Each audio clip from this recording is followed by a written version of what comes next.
The FNRad Snowboard podcast is presented by Vans. Oh yeah, I wanted to be absolutely not attractive to snowboarders. Maybe we need an injection of that, because it'd be interesting. And I didn't sign the contract, probably just had it in my bag for a couple of months. And we're all like, oh, that's just banging, let her run. We pushed each other to become better. Front three-tailed it. Season 5 of the FNRad Snowboard podcast is sponsored by Wired Snowboards, the Boardroom Snowboard Shop, Anon Optics, Crow's Nest Barbershop, and Tribute Board Shop in Nelson, BC.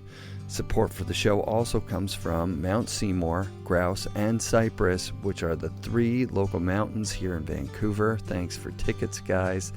Wired Snowboards are based out of my hometown of Vancouver, BC, so if you live here or are visiting, be sure to come by the shop, get a sneak peek at next year's new stuff. Wired offers a full range of stock sizes and shapes and can produce a custom board of the highest quality at a reasonable price, reasonably quickly. I have several custom wired boards and I love them all, and I have many friends who've been converted to riding wired boards and love them too. So go to wiredsnowboards.com and create a one-of-a-kind board that you'll love to ride. Aaron Sedway was a staff photographer for Transworld and for the Hatchetts TV movies. He's a soft-spoken guy, and I first met him in 1995. I don't think he said anything to me that whole summer. So it was up in the air whether he was going to do the show or not. Corey Octoon finally convinced him. Maybe not even until I set up the mics in Aaron's living room was he actually convinced that he was going to do the show. I'm really grateful that he did. These stories are great. Please enjoy this episode with Aaron Sedway. I got on the team because we bought a bunch of stuff at the shop, you know? Yeah. So it was like, oh, great, that's a great order. We'll send you guys some stuff for yourselves, right? Mm-hmm. And so then we were just pretending that we were sponsored, essentially.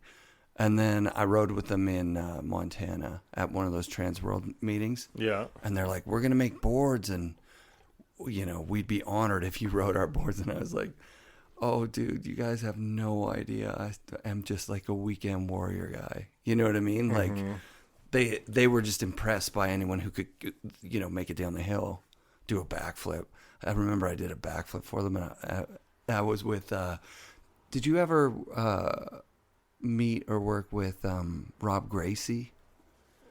I think I met him that summer. He would have been down there. Yeah. And I remember I said to him, like, you can't take a picture of me doing this backflip because, like, it was whack to do backflips at that point, and they really liked that. You know what I mean? Like they were like, oh, damn, he can do backflips, but he doesn't. Like, as though that was like, that. Yeah. So we got boards from them, and they they didn't fly us down. We rode a bus to Portland. We took the train to Portland, then a bus from Portland to Mount Hood, and we had like camping gear and our boards and everything. And the bus driver let us off at one of those little campgrounds there, and we camped for a night or two. And then the Ice Age guys were like, dudes, we got a fucking cool, like a kick-ass chalet. And so then you guys were already there, I think, at that point. You had your truck. I remember that. And then Kevin. I remember meeting Kevin, and he was pretty quiet. That's what I remember about you. You were quiet. Yeah, I'm pretty quiet in general, so hopefully I can do this interview. Were you were you assigned to Kevin? I think he told a story. No, I think we had just met either through Hatchet or another friend of mine, Kyle, and we both skated a lot, so it was kind of probably the skateboarding that brought us together. Then it was just kind of a fluke. Like, that was my first trip going to Hood, and we were just like, let's go. And yeah, like I said, I remember the first day we were there, we skated the ramp like all day for like 5 or 6 hours, and then like the next 2 days I couldn't even snowboard because I was so sore from skating the ramp all day. And yeah, we just kind of came together through skating, and I think he ended up, after a couple of years of the snowboarding thing, you know, he ended up buying a house in Truckee, and I built the skateboard ramp in his garage. Oh, sick. And yeah, that's kind of how we kind of started our friendship, and then just shooting through Hatchet and doing the standard movies and stuff. Yeah, I'm pretty sure he told a story of you were shooting Tom Day or something. Was that with you? It might have been at one point. Yeah, I think. Like I was shooting Tom skiing, or I just he'd actually just sick line on the chimney at Squaw. Rad. Like kind of out of nowhere. I mean, I'd kind of just met Tom. I didn't even really know like his background. I just knew he was kind of one of Mike's filmers.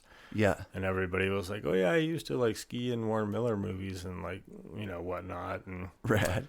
he was kind of like, "Well, I'm gonna go do this lineup on the chimney, like, and those guys are gonna film it." And that was kind of like my introduction to him as a skier, really. Yeah. And you shot that? Yeah, and I shot that, and I had a sequence, and I think in Powder Magazine of it, which was pretty cool. Rad. What got you into filming, and you were mostly still shots, or? I did stills forever. I got into photography in high school. I actually had photography in 9th grade, and I failed it because I never got a camera. And I kind of like begged my mom to buy me a camera once I got into high school. And I just fell in love with it in high school. Had like 6 semesters of it. Sick. And I kind of grew up skateboarding, so I just would shoot skating of all my friends and stuff. Yeah. And I kind of grew up in West LA, Santa Monica, kind of Venice area. What was it like then? Was it different than it is now, or is it kind of the same? It was pretty like low key. Like if you were a skateboarder back then, you were kind of like the not cool kid in school, and there was only like a handful of us. Yeah. I had like one friend that went to my high school that skated, and that was like my one other buddy that skated, and I kind of knew a few other guys in the neighborhood, and that was kind of like the era of like kind of like the second generation of like Alva skates. Yeah, like Dogtown. And Dogtown was kind of like coming back. It was it did a second. Christian Hosoi, Scott Oster, Aaron Murray, Jesse Martinez, kind of like era, and like Eric Dressen. Sick. So all those guys were kind of like local, around the neighborhood. Yeah, where's that famous spot with the quarter pipe and everything? That was just like Venice Beach. Yeah, the pavilion. Yeah. And then I was pretty fortunate to grow up. I grew up like one house away from Kenner Canyon School, which was kind of like one of those schools with the banks that was featured in the Dogtown movies. Yeah, sick. So I used to probably always see those guys skating there, but I was like a little kid, and I'd be like, "Oh, the big kids are down there." I wouldn't go down there. Yeah. But I went to school there, so it was kind of like my after-school playground, and I pretty much lived there, like that's sick. After school and on the weekends. That gives you a leg up on other skaters, just like being able to skate fast and so that was totally cool. And I just kind of grew up with skateboarding, like pretty much since I was a little kid. Yeah, and that's kind of what drew me to snowboarding. It was kind of like, well, it's raining in the winter, like we still want to go skateboard. What can we do? We can go snowboard. So I think I started snowboarding in around like 85. Wow, that's early. Yeah. Something like that. And at that point, we used to go to like Mountain High or like Mount Baldy, and then we would go to Big Bear. But at that point, like, you'd only see maybe a handful of guys on the hill, and you kind of knew everybody. I became friends with some guys that had a snowboard shop out in the valley, which was Green Sector Snowboards. Rad. I don't know if you've heard of them, but they were kind of like one of the first snowboard shops ever, really. I mean, I think there was Valsurf sold snowboards at that time too. Yeah. But it was a buddy of mine, Mike Jane, and his brother Don Jane owned it. And it was kind of a pretty big figure in the snowboard world. Was it at that time. What kind of boards did they carry? Did they carry like they had like GNUs and Sims and yeah, like on all those first boards in that time frame. I think they had Burtons. I'm trying to think what else. What board did you get first? What was your? I had like one of the old Burton Performers. Yeah. Which I think was with the had little metal skags on the side, and I think it did have metal edges. But I think the first day I took it out, I think I blew the edge out because of the metal skag on the side. Yeah. And I saw guys riding like Sims boards, and I think I was like 2 years behind on like having, that board was outdated for sure. Yeah, yeah. And then I think I ended up getting like a Burton like Mystery or something. I can't remember. Yeah, those were pretty badass. Yeah, but I think the other kind of like we used to see like Don Zabo on the hill and like Victor Coyne, and I think Dave the Weaver, I think it was like a Sims rider. Yeah. But I mean, like I said, whenever you saw somebody on the hill back then, it was like you kind of knew them because there was only like a handful of guys. And then it kind of progressed to like started going to Big Bear a bunch, and like we would rent a house, and I think I would go up there like 3-4 times a week. Oh, damn. And snowboard, and just kept at it. And then I think June Mountain opened to snowboarding, and would go there on the weekends. It's kind of way before Mammoth even thought of allowing snowboards on the hill. So Mammoth is huge though, right? Like I'm starting to figure out the California mountains. Like June. Yeah, is like it's a giant mountain, and then like June Mountain was their little like sister mountain that allowed snowboarding. I don't know, probably for 4 or 5 years before Mammoth even thought about it. Yeah, and Baldy's just this like unknown little spot, huh? That's, now it's like one of the closest resorts outside of LA. It's maybe like a 45-minute hour drive, and actually the terrain's insane there. It's just a matter of whether they get that cold snow or not. Right. Yeah, I saw John Boyer, and he had just been there like a week ago or something. They had a POW day, and it was good. Yeah, I think they just got like a super cold storm down there. Yeah. And then I ended up, through the kind of like the skateboard world, I ended up knowing Burt Lamar, and that's kind of how I kind of got tied into like some of my early snowboard photos. That makes total sense, right? So I shot with him quite a bit, and that's kind of how I probably kind of met Kevin too, was through Lamar Snowboards at that time. Yeah. Did you shoot Burt skating as well? I did not back in the day, but I think like when he started snowboarding, he was kind of got back into skateboarding a little bit. Yeah, so you shot some skate Yeah, shots so I with shot him some stuff, and I actually built a ramp in his backyard as well. Oh, damn. So that was pretty fun. And yeah, I mean, he still had it. I mean, he was still blasting airs, inverts, and all that kind of stuff. That's so sick. Yeah, because he was like, I didn't know this until I talked to him, but he was like basically like a child star. Yeah, like they used to call him like the machine because he just never bailed. Yeah. He's just like rad. And yeah, he was like, super young at the time. Yeah. Like when all the skate parks were going off, and then they kind of all died. So I think he just kind of got out of it because there was nowhere to skate really. Yeah, he crushed it for those first few years in snowboarding. But his heart, I don't think his heart was in it. Like he didn't like aspire to be like a snowboard brand manager for the rest of his life.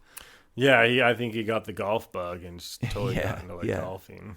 But those first Lamar boards, I think Rankwood told me they sucked, but I remember everybody wanted them. I remember riding the first couple. I thought they were great. I mean, I liked them. Yeah, they were like twin, and they just said Lamar. Yeah, they were kind of like a little skateboard kind of. Yeah, like all black and like a white Lamar on them.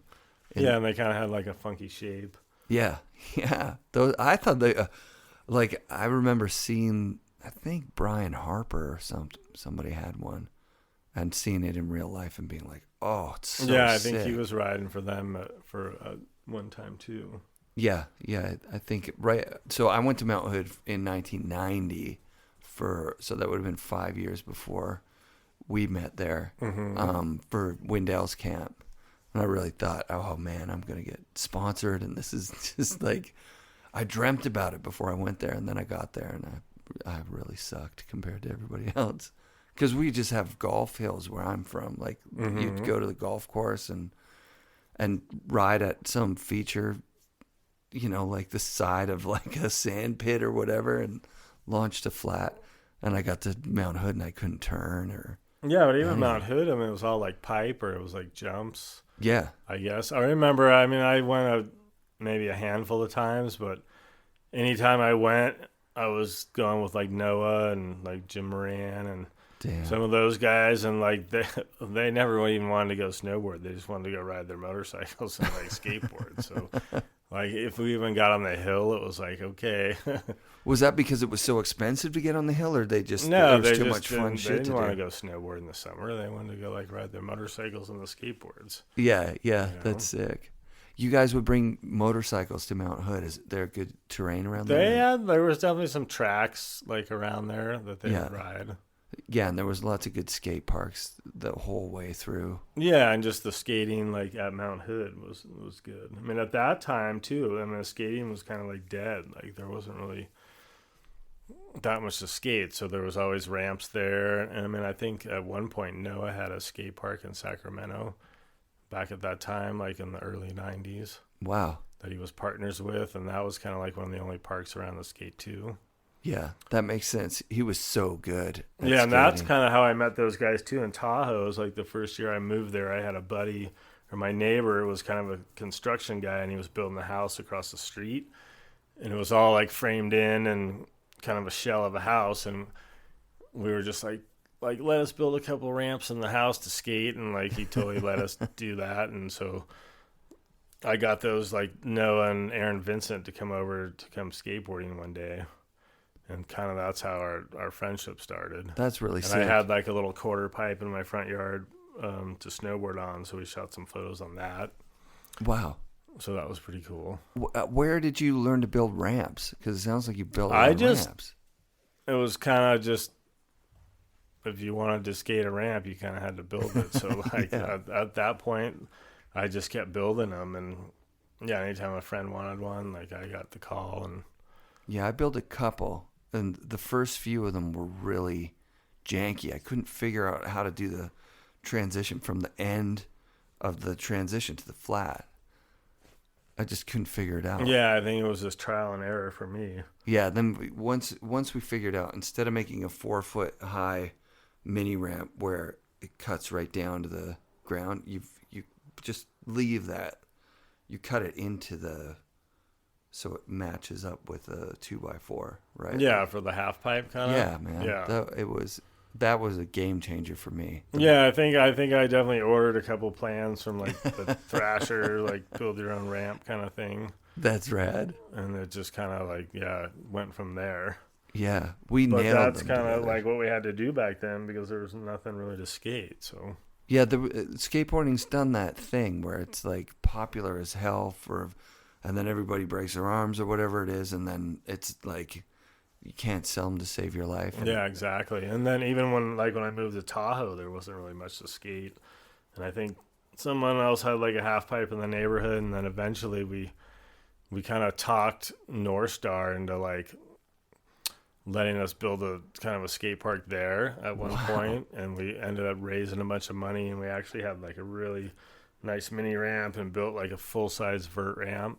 Damn. And it lasted about 2 summers. Yeah. And then we ended up getting all the wood for the ramps, and I built a ramp in my backyard with it.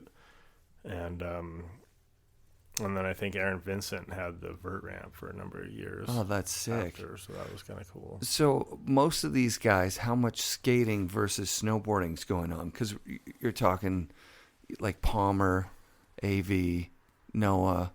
Was Hetzel down here around then? Yeah, and Hatchetts was living in Tahoe too then. He was skating the North Star Park.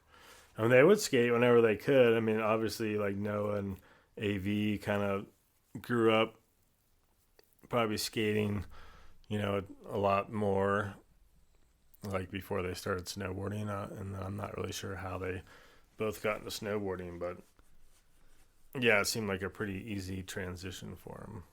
And that's kind of how it was for me. Like, I kind of picked it up pretty quick just because skateboarding. Yeah. It's Yeah. like, I was like, well, we can go skateboard on the snow now.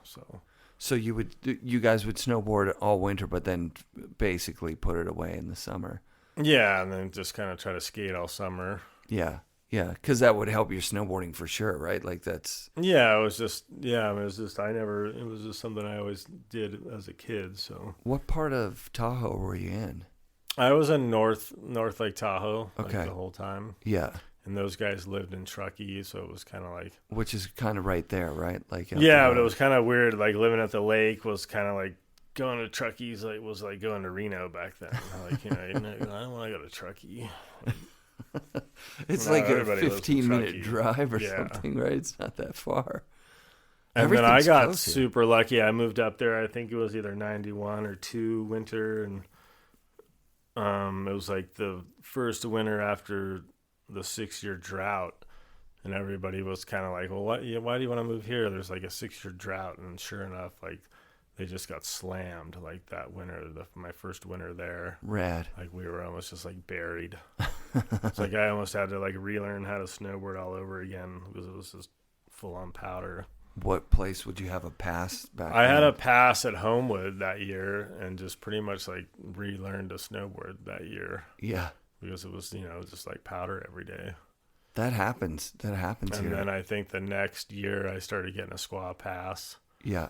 and I ended up meeting like Mike and Dave Hatchett. I think I met them maybe the first year I was up there, but didn't really get involved with the shooting till probably the next year. Right. What year would you have been shooting for? What was the first kind of... Probably like 93 maybe. So is that already I like... think it was like TB2. TB2 or TB3, Yeah. yeah. I think the TBs go with the year. Like TB3 came out in 93, I think. It Not might have positive. been, yeah. Yeah. It could have been for sure. So, Yeah, then I think even like a year later, I ended up being like roommates with those guys, and Oh, wow. yeah, and we just kind of became pretty good friends, and I just kept shooting. So the brothers lived together at that time, and they... Yeah. Yeah. Holy shit. That would have been chaos. Yeah, so it was fun and everything. It was just so new and exciting in the snowboard world. Then, like everything was just kind of starting to happen. And they were crushing it. That was the thing, was that right around that time, like a zillion videos came out. Like yeah, and everybody. it was like blowing up. There Yeah. was like 100 different snowboard companies. I mean, it was just like nuts. But there was only Mac Dog and Standard as far as filming goes. You know what I mean? Like, Yeah, those were I the think two. there was a couple like smaller. I think, or who was it? The like the Creature of Habits movies. Oh, like, yeah, I forgot with about like those guys. Zalo, and I think Yeah. Hetzel was in those movies. he was, yeah. Yeah, those were like, I mean, those were unforgettable, like classic, like kind of the skits they did and stuff. Double O was kinda Zabo like- going yeah. off that cliff. Oh, my God. Yeah, that stuff was pretty classic. Yeah, yeah.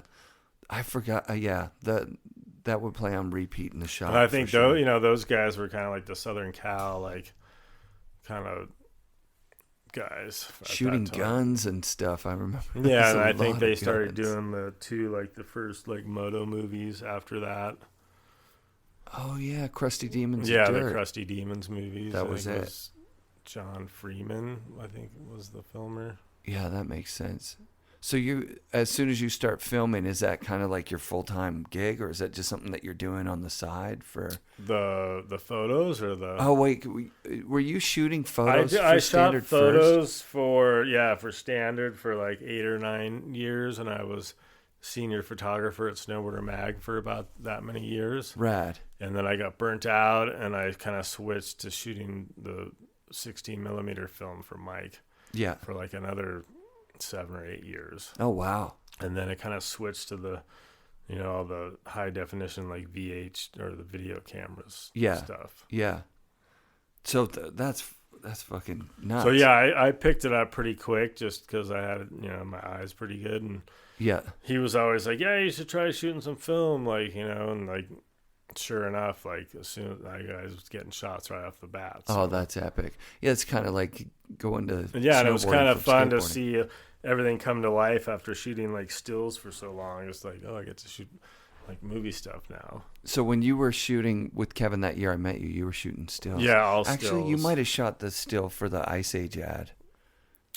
Probably did. Yeah, yeah. I think Eric Berger shot one and you shot one. Yeah, that makes total sense. So that might be my one claim to fame getting the magazine. Nice. Is it one of your shots? It's funny. Yeah, so I mean that was awesome. I got to travel like a ton, and I still got to bring my camera and shoot. Like I'd always shoot like scenics and stills, like when I was out there doing the filming, which was pretty cool. Oh, that's dope. Yeah, so I was pretty excited. So for like 15 years, that was your full-time job. Yeah, pretty much about that long. And then what would you do in the summers? Summers was just like editing photos and Yeah. kind of being with those guys in the editing studio, going over like movie footage and yeah, just kind of living the Tahoe life and. So would you just playing in the summer? Would you fly down to like wherever the hell the offices were for Snowboarder? Like I would just drive down there. It was like kind of, I mean, they were in like San Juan Capistrano. Yeah. And I grew up in like West LA, Los Angeles area. So either my dad or stepmom or my mom still had a place down there. So I would kind of just go down there for like a few weeks in the summer and just kind of make my rounds and do skating, shoot skate photos. And could you sell skate photos to like Thrasher and Transworld? I got some stuff in there, and I got some stuff, a few things maybe in Transworld, but I kind of got lucky. Like when I was in high school, the one guy I used to skate with he got in trouble, went to military school, and then when he came back, he had moved to Beverly Hills, and he was going to Beverly Hills High, and he met like this preppy kid Niels and he's like, he kept telling us, he's like, yeah, I know Tony Alva, and we're just like, yeah, sure you do. He's like some Beverly Hills kid, and he's like, no, really, he's like, come to my house, he's gonna be skating this pool down the street like today. And we're like, okay. So we go down there, and sure enough, like he was down at the pool with like some of the other older guys. And I ended up shooting some photos and met him. And then I ended up shooting a bunch of the Alva ads for like, I don't know, 4 years or something. Oh, damn. That's epic. It was kind of like when Hartzell and John Thomas and Cooksey and all those guys were like the Texans were riding for him. And I just kind of fell into that little niche and just did that. And then, I'd get to shoot some of the other Dogtown riders like here and there. Yeah. But at that point, I was like still in high school and like just getting out of high school. So I was only like 18 and I was working and I would just skate. And I had a group of my friends that were kind of younger that I used to skate with. And so, yeah, we just skated a lot. And if I could shoot photos, I did. But I never really got too heavily involved with it, like with a bunch of the other pros or, there was a big scene like more down south at that point. Yeah. And yeah, I was just, I was so young at that point. So I was just kind of like in school and working. So. Right. Where were you working? I worked in like 1 hour photo labs for a long time, like doing printing and like kind of darkroom stuff. Yeah. So that's kind of what I did right out of high school for a few years. And that's kind of ended up how I moved to Tahoe's. I went up there and visited a friend, and there was like a little photo shop in town, and I ended up getting a job before I even moved up there, which was pretty cool. So yeah, that's dope. Moved up there, had a job, lasted almost through one winter. I was like kind of a couple POW days came in, I didn't show up from work, and the guy was kind of like, my boss was like, well, I don't think this is going to work out anymore. And that's kind of when I started shooting photos full time. So. Oh, that's dope. Yeah. So it kind of worked out. I didn't realize that the Hatchetts brought like dedicated photogs on their shoots. There was a couple guys like Sean Sullivan used to shoot a bunch of stuff. Yeah. With them, and there was a couple other guys, but it was always, sometimes a couple of us would go out or one guy would go out. But there, at that point, there wasn't really that many photographers in the area. There was like a handful of us. Did Sully try and get you on his photo, whatever it was? He had like a conglomerate where he was, I think he had already been working for Snowboarder when I met him. Yeah. And I think since he was up there, I was up there, we were like pretty much the only two snowboard photographers getting like shots. I think Chris Carnell was shooting at that time, and he was getting some photos out there. But most of the other guys in Tahoe were like ski photographers. Right. And there was really only like a handful of us. That's rad. And we were all shooting film back then. And it was, it was kind of a special time because, nowadays it's so saturated. Like, I mean, everybody shoots photos, everybody's shooting film, and like, it's kind of blew out the whole movie industry and everything. Because, everything. Yeah. It's like everybody's got a camera now. Yeah. Yeah. Who were some of your favorite guys to shoot with? As far as snowboarding? Yeah. Probably like Tom Bird and Noah. Yeah. Jeremy Jones. Just kind of some of the local guys. I What's a did typical some stuff with like Sione for a while. Oh yeah, before he Sione. started, doing more film. Yeah, he's going to be up here this weekend, I heard. Nice. Yeah. Who what's a day like? Is a typical day kind of the same if you're going out with TB or if you're going out with Noah, or is there like, cuz I imagine like Tom's, that Yeah, going out with Tom was always a treat because he was always down to hike and always down to get shots, and he was just kind of like a seasoned veteran at it. And then some of the other guys too, they would go out, but they didn't want to hike as much, or like I think that's when this whole sledding and snowmobile started. Yeah. And then like Noah and AV and all those guys got so into snowmobiling, it's like they just would go snowmobile. Like they're like, yeah, screw snowboarding. But they would shoot some shots if they had to, and if they had to. Yeah. That's so funny that it's like if they had to. But they would rather go ride the resort or whatever, Like just power laps or like they didn't want to go. They're hiking hungry all and day. frothing for like good snow, and they know where to get the good lines. Yeah, they just want to go ride and have fun, and that was kind of that. Yeah, whereas TB's a little bit more on the like professional tip. Yeah. Yeah. Oh, that's cool. Yeah, Tom is one of those guys that his riding doesn't translate that well in a video, you know what I mean? Like it kind of just looks like he makes it look so easy that Yeah, but you go try to follow him around the mountain and No you'll way. like lose him in a second. Yeah. so fast and so smooth. Yeah. It's insane. Yeah, shooting with him. Did you go up to Alaska with those guys? I did. I probably did about 10 years in a row with my Mike God. when I was doing the stills, and then I think I did a couple of years filming as well, after. Did it start to feel like, holy shit, what we were doing 10 years ago was like mental? Like no peeps, no shovels, We always bags. had like the gear and stuff, and like my first years going there was with Doug Coombs, so that he was always our guide, or Yeah. like Todd Jones, Jeremy's brother, was guiding for him Yeah. before those guys started doing their movies. Yeah. And Did you ever shoot for TGR? Like you ever submit I stuff did to a them? couple like side shoots with those guys a couple Rad. times. Yeah, they seem pretty awesome. Yeah, so that was always fun. Yeah, so you Yeah, guys were I pretty think- safe right from the beginning. Yeah, and I think it was just more like the early start of Alaska, and like Doug kind of pioneering everything. Yeah. And it's just, I think a lot of the terrain got closed like years later.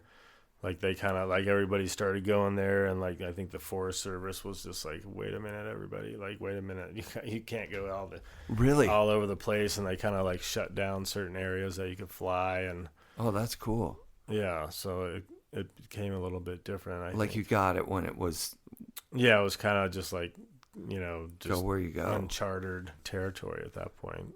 Yeah, I think Kevin was talking about when they opened up some new zone that they'd never been to.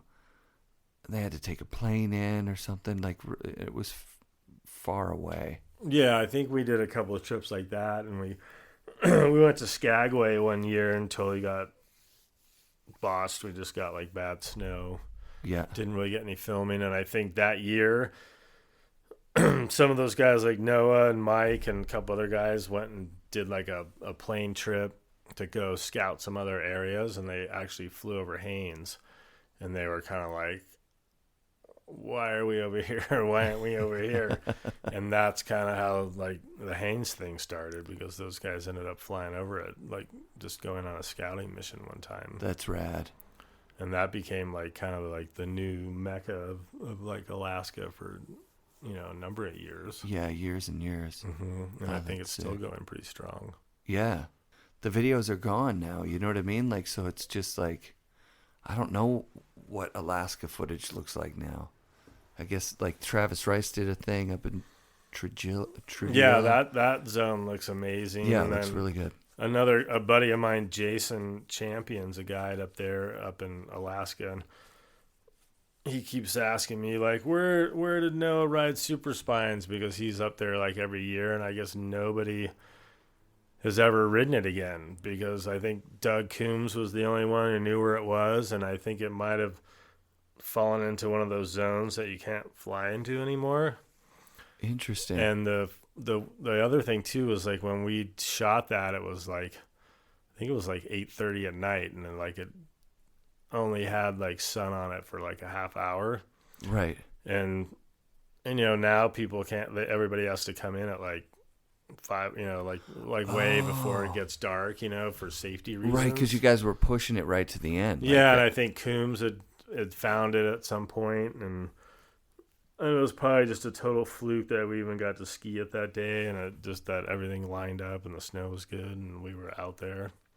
Yeah, that's... And I don't think anyone even knows where it is. Like, it's like in some kind of like weird little pocket out there. That's amazing. But that one trip, we had sat for like, I think we sat in the hotel for like 2 weeks, and everybody left, and it was like the last hoorah. And I think that finally cleared up, and it was like me, Noah, Jim Rippey, Doug Coombs, and Hatchet. Oh. Had one day from like sun up till sundown, and I think we did like 15 runs that day, and that happened to be like our last run that those guys did and that we shot. That's insane. Yeah, and then we went home after that. It was like pretty nuts. So, like, what time do you get up in the morning for a day like that? I think we just got up. We probably got out there at like 7. You know. Yeah. Like I said, we had sat for 2 weeks, and it finally, like, the sun broke, and it finally was like a bluebird day. Yeah. And it was just, that was it. It was like one group. We had the helicopter, and you know, we went from like sun up till sundown. Does somebody dig a pit at that point? Is Doug dig a pit, or is it Doug? just Well, yeah, he was pretty on like doing all the snow science safety stuff, and yeah. you know, and it was kind of like the last hoorah of the season. I think everybody had gone, and like we still had the helicopter, and I think they were pretty much like closing down shop after that. So Yeah. It's amazing. It's beautiful.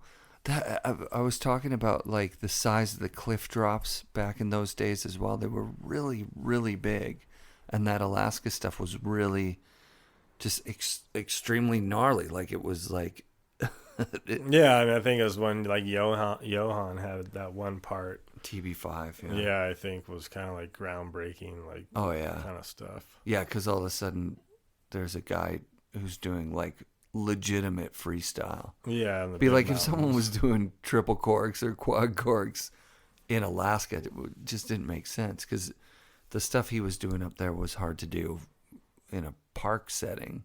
And Yeah, that was pretty nuts, I'd have to say. Yeah. Were you Yeah. up there for that year? I was up there that year, but we had 2 different groups, and Yeah. I wasn't in that group. Yeah. So I kind of missed a lot of it, so I got to see it once it all came out. Right. Who was your group up there? I that was year? with like Noah and AV. I think it might have been like maybe Brian Aguchi or Tex. Yeah. But then they had like another group was Johan or maybe Tex was in his group. But yeah, we would split up 2 groups and share helicopters. So Right. sometimes we would switch off and sometimes not. Or That's just unbelievable. Like, to think of it nowadays, there's nobody really doing that. Maybe Travis. yeah, some of his stuff is pretty crazy. And then and some of that stuff I think in like Hostenik's movies lately has been pretty great. That's true. And I think that's mostly like Haynes stuff, or I'm not sure where they're going. but Yeah, I there wanna was say a there. line I saw of Nicholas Mueller. Yeah, but I think he's had some great But that Alaska stuff, yeah, I think the one that I'm thinking of where he hits I think he hits 5 features, tricks Mm-hmm. off each one, like kind of on a diagonal. I think he was saying that was in Switzerland. Okay. Yeah, so they just go wherever the snow is good, obviously. Yeah, I've kind of lost touch. I mean, I haven't even really. Well, I guess there's not even really any magazines anymore. I mean, there's a couple of mags out, but Yeah. I haven't really been watching any of the movies. I think or- Snowboarder's free now. Like, it's a free mag. Yeah, or it's like online, or it comes out. No, one I mean issue like a year yeah, or something. like 4 issues a year, and it's like this. I'm looking at. I think so. I think Ski it's and like the Ride Tahoe. local Tahoe quarterly mag. They do like 4 issues a year, and it's just kind of mostly local Tahoe stuff, and they feature kind of like locals in the area. Brad. Yeah, that's dope. There's no Transworld anymore, is there? No, Is it just, no, or is it's it gone. online or something? It's gone. No, even online, it's gone.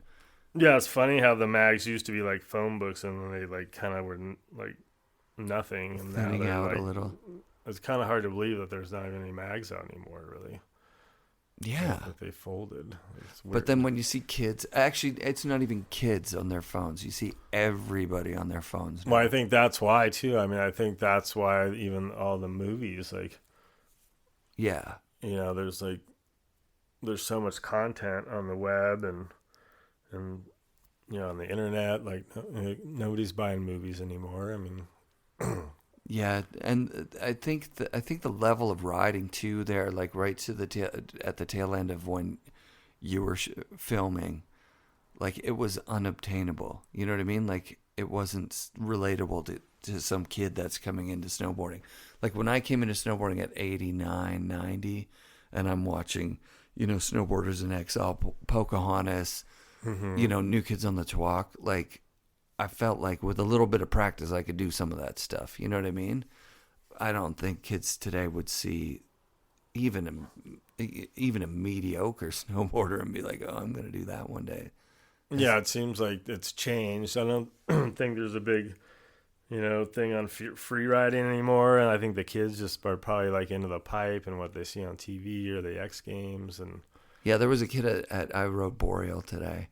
And I came in, I'm like, oh, it's so slow. I got to get my board waxed. And there was a kid that was getting their board waxed too. And they were like, yeah, I can't wait till that pipe is cut. And I was like, oh, yeah. Like, I just like filed it in my head, right? Like, I wonder what that kid rides like. And then I just saw them out on the hill. They were like a total beginner. I'm like, yeah, you don't want that pipe to be open.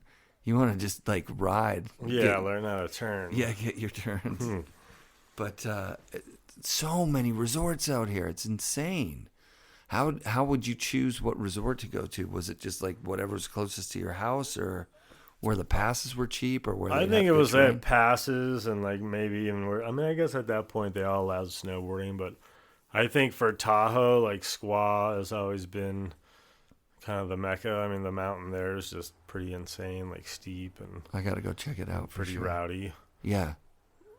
Sugar Bowl is pretty fun, like kind of like early season, but then it kind of starts to flatten out a little bit. But that's kind of like good for low key, like less crowds, and then I never really skied too much at Alpine, but now I guess Squaw and Alpine are kind of combined, and yeah, I mean, I spent almost all my winters at Squaw, so Yeah. it's kind of hard to say. There's a lot of epic stuff that's gone down at Squaw, huh? Yeah, and it's just so steep. I mean, you could just ride KT 22 like all day long, and that's pretty much all you need, really. How busy is it now compared It's to a lot before? busier. I mean, I actually went snowboarding my first time in like 5 years the other day. Oh, wow, really? Yeah, I took like a 5-year hiatus. Was that because you got hurt or what? No, I moved. I was working and Yeah. just kind of like, I wouldn't say I got burnt out, but I mean, it was just kind of my life for so long that, Yeah. I don't know, I just, Took a break, man. yeah, I took a break. And last year it snowed a bunch and I kind of missed it. And so this year I finally got a pass. Rad. Who were So- you riding with when you went riding? I rode with my boss, actually, my Oh, friend sick. Greg. Nice. And which is kind of cool because no one else on our crew has a pass. So it's like, you want to go snowboarding? So that's kind of cool. But I ended up seeing, it was kind of funny, was I got on the chair and I was sitting next to somebody and he kept staring at me. And I was like, who's this guy staring at me? And we kept looking at each other. And I was kind of like, do I know you? And he's like, oh, yeah, it's Dave. And I'm like, it was Dave Hatchett. And he had like his goggles on and his helmet. And You I guys was have known like, each other I for was like, yeah, 20 it's my years. first day out in like 5 years. He's like, you gotta be kidding me. That's incredible. You just happened to be on the lift together? Yeah, and we were sitting next to each other. Didn't even like recognize each other till like. That He is kept staring so at me. funny, man. That's awesome. So that was pretty cool. I was like, I figured I'd see somebody out here I knew. Yeah, I'm gonna meet up with Dave at some point on this trip too. Probably Nice. Jeremy, I hope as well. So you still skate? I do. I've kind of haven't skated as much as I'd probably like to lately, but Yeah. yeah, I mean, I still roll around now and then. Yeah. And do you shoot photos at all? I haven't much lately, no. Or film? No, I've kind of moved over to the digital and shooting like digital stuff, and I started using my photography and like my artwork. Yeah. Like I'm doing like paintings and stuff. Sick, dude. So I do kind of mixed media with my photos, and it's mostly like nature stuff, so like scenery. Yeah, Corey was saying that you're setting up a studio. Yeah, and then I've been actually been selling quite a few pieces. I got my stuff up in a gallery in South Lake Tahoe. Damn, cool. So yeah, that's been going well, and I'm kind of putting more of my energy into that. That's really... As far as like my photography and stuff. Yeah, these days. yeah. Are you working a 9 to 5 as well on top of all that? Yeah, I work kind of 9 to 5 during the week, like doing like custom home painting, like house painting. Yeah. And then just do my photos and art on the side. Yeah.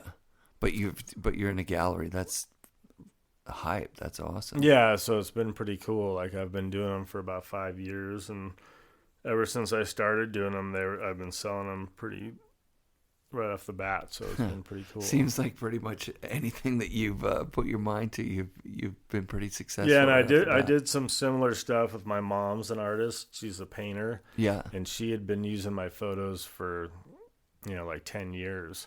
Oh, Kinda rad. Doing kind of same stuff I do. I kind of like, she gave me some lessons, and that's kind of how I got into doing the painting. Like I never really thought I could do any painting, but just a little practice.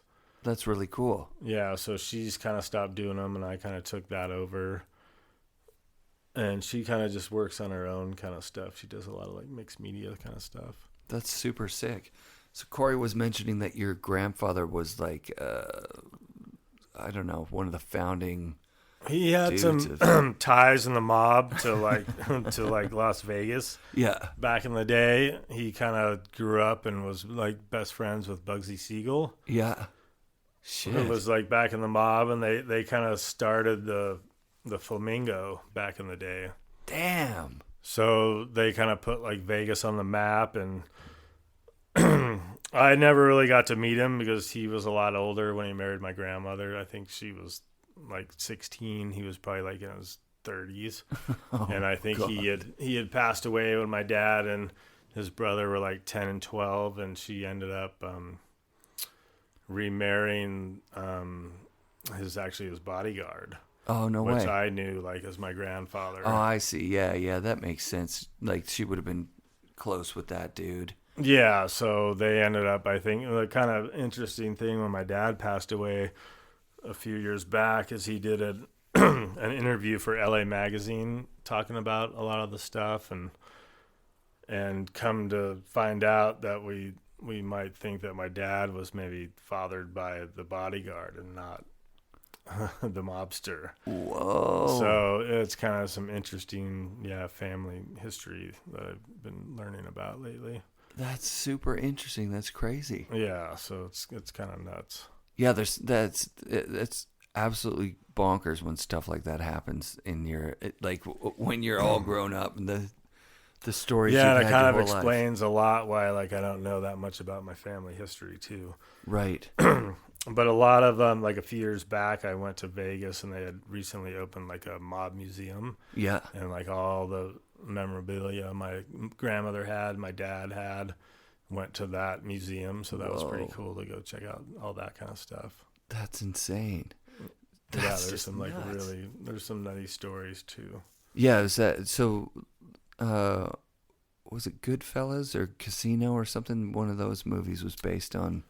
I don't know. I'm not sure if I saw that one, but there was that movie Bugsy. There was a movie Bugsy back. I think Warren Beatty was in, and I think my grandmother consulted that whole movie. It was kind of like that whole era when they grew up and like the whole Vegas thing. And I think when Bugsy gets murdered at the end of the movie, they show like kind of my grandfather come in and kind of like takes over like the kind of the operations of the Flamingo for that time. Holy crap. So I always got to see like some crazy photos of like all these like big Vegas like dinners and movie stars and like my grandma, like, you know, it's pretty cool. That is super cool. That's a crazy legacy. Yeah, and I wish I knew more about it too. Right, of course. But it was always kind of like a secret and and you know, weird stuff. Yeah, did you kind of know, or like was it something that you didn't find out until? Well, I kind of knew, but then like there was some stuff that, like in the article that my dad did when he passed away that just kind of like I didn't know about, which was kind of interesting and stuff. Yeah. And he was always like, "Yeah, we're gonna sit down and have a talk," and that never really inspired. So. Wow. And then I kind of got a lot of information from my stepmom. Yeah. You know, at the end after he passed. Yeah. Sorry for your loss, man. Yeah, thanks. How long ago did he pass away? It was about 3 years ago. Yeah, it's still pretty recent. Yeah. Yeah. Were you tight with your dad and your mom? And yeah, pretty close. Yeah, they were separated in like when I was in like high school, I think. Yeah. They both kind of remarried, but yeah, I saw them quite often. Yeah. And they both like were psyched that you had a lucrative career with filming and photography. Yeah. I think it was kind of funny. It was like I said, I failed photo in ninth grade, and I just begged my mom for a camera. Yeah. So that was What did you get? I think my first camera was a Pentax K1000. So did you stay Pentax the whole way through? I had that for a while, and then I think I got like another one, and then I finally switched to, I think, Canon after a while. Yeah, Canon. But stuff I mean, seems to be a lot. I mean, even like when I shot Super Spines, I think I still had my old Pentax, like ME Super that I shot that with. Like, yeah, I mean, you're just used to it. It takes great shots. Yeah, and I mean, at that time, I don't even think that was just kind of, you know, there probably was something better at the time, but I mean, still, that was like 25 years ago. Like, oh yeah. Yeah, I think the motor drive was like 5 frames a second or something. and then I kind of got into the digital cameras a little bit late too. It was like, you know, at that point, I don't think I was really shooting that much. And then the digital cameras came out, and yeah, it was just like a whole new thing. I mean, it's kind of cool. It's just so much more time on the computer though. Oh yeah. Like back in the day, it was great to shoot slides, and that was it. You were done. Yeah. Like send them to the mags. There was, you know, nothing. Yeah, you had to do it all in the camera. Yeah, now it's like you're just like 90% on the computer, like interesting, doing all the editing and like all that kind of stuff. Yeah, I never really thought about it. I just kind of like lose interest now, like with the or just sitting in front of the computer these days. Man, I was watching Mouse edit some documentary thing, and it's video, and I was just lost in. Yeah, I kind of missed that shit. That whole thing too. Like when I started shooting film for Hatchet, we were shooting the 16 mil, so it was like same thing. I would just shoot the film, give them the film, and that was it. Like I didn't have to edit or anything. Yeah. And then so I kind of missed that, and then all of a sudden all the new, you know, high definition video cameras came out, and like all these younger kids were like already like editing and like doing all this stuff. Yeah. And just, it was just like, you know, if you weren't on it, like even trading in your cameras these days, like if you're not trading them in every year, they're just so outdated. Really, hey? Yeah, it's like nuts. Like there's always some new, better one out the next year. Right. That's like double as good or whatever. Yeah. Yeah, so if you're not doing it like every couple of years, you're kind of like behind. Yeah, and the bottom just fell out of it, hey? Yeah, like but it seems like film's kind of coming back. I think a lot of people are getting stoked on shooting film again. Cool, yeah. So it takes, I mean, it's gorgeous. Yeah, I think it's just probably a little harder to find it, you know, to get it developed these days and stuff. Yeah. And to buy it, like or even to buy it, but it seems like it's making a comeback. Oh, that's cool. I mean, definitely the look is nice. Yeah. What was your film? Did you shoot mostly? I shot mostly Velvia all those years, like Fuji Velvia. Yep. Yeah, it's nice. Their slide film's epic. Yeah, so it was that. Sometimes Kodachrome, but yeah. Yeah, I was pretty much always Fuji. Yeah. I think I just shot whatever. Yeah, was I kind of cheap. miss those days. It was always so fun to just get boxes of slides back, and like look at them on the light table. Yeah. You shot something, you might not get it processed for like a month or something. And then you remember, oh my God, that Yeah. day was so good. And there's some hidden gem in there. that Yeah, you're like, exactly. oh, So that was fuck. always fun. Yeah, you don't have that now. Yeah, it was like a guessing game too. You're always like, did I expose it right, or what, did I fuck it up? Yeah, that's like me with the memory card in this thing. Every once in a while, I'll seriously fuck up. Yeah, or you're losing the memory cards, and yeah, it's just funny. Yeah, it was It's like fun. a whole different world now. It was fun watching Mouse was like, hey, I'll video us. I was like, oh, fuck, that's a pretty high standard, right? Like, we're going to have our first episode that's videoed is going to be done by Mouse. But then he was so baked when he was setting the camera, he bumped it and it went out of focus. So, like, the last, 2/3 of the thing are shot, like, soft. Uh-huh. Yeah, so I don't know. So you were doing an interview with him too, or you were just Yeah. videoing him? He Like, invited me into his. He's got a studio where he's just kind of like an entrepreneur, Mm-hmm. Like he's like shooting stuff and photos and making videos for influencers for Instagram and documentaries for people. It's crazy. And Yeah, he's been at it forever. yeah, he was skating in New York in the 70s. And he was a pro skater through the 80s. Like, he was with Life's a Beach, remember? The Yeah, Bad yeah. Boy Club and all that. Like, what an interesting dude. And he's got everything that he ever made, his videos, All like, in there. all in, like, boxes. I was like, dude, you gotta, like, put out the end, that, like, do a 25-year Yeah, that would be cool. reissue of the end, like digitize it or whatever, or transfer it to film and put it, do a premiere tour all around the States. That movie Yeah, was that sick. would be cool. Yeah, but I don't know, man. He's on to bigger things now. Nice. Yeah, for sure. Right on. Well, thanks for doing this, dude. We did an hour. Yeah, cool. Thank you. Yeah. Yeah, I was just fortunate enough to be in snowboarding at that time and era when it was all happening and it was new and fresh, and I had a blast. Thanks for doing Yeah, I it. never thought it was gonna come to what it came to be. All I wanted to do was just go ride my snowboard, pretty much. That's fucking rad. And I got to go see a lot of cool places doing it, so it was fun.